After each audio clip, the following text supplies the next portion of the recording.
Hi పిల్లలు. ఈరోజు మనం నేర్చుకుంటున్న కథ పేరు కుక్క మాంసం ముక్క.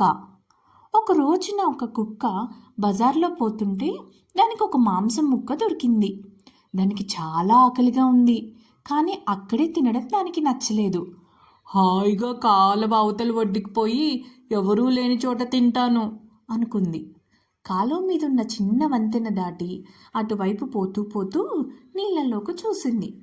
అక్కడ ఒక కుక్క, దాని నోట్లో కూడా మాంసం ముక్క కనిపించింది. అది తన నీడ అని దానికి తెలియదు.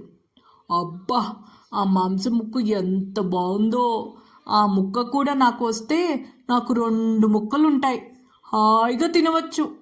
నేను గట్టిగా మురిగితే ఆ కుక్క హడలిపోయి ఆ మాంసాన్ని వదిలేసి పారిపోతుంది అనుకుని బౌబూ బౌబూ అని అరిచింది.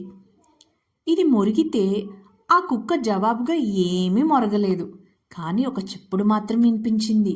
అది కుక్క నోట్లోని మాంసం ముక్క నీళ్లలో పడిపోయిన చప్పుడు. అయ్యో, లేనిదాన్ని నమ్మి ఉన్నది కూడా పోగొట్టుకున్నానే అంటూ ఏడుస్తూ కూర్చుంది. ఈ కథలో నీతేంటి పిల్లలు? లేనిదానికి ఏడిస్తే ఉన్నది కూడా పోతుంది.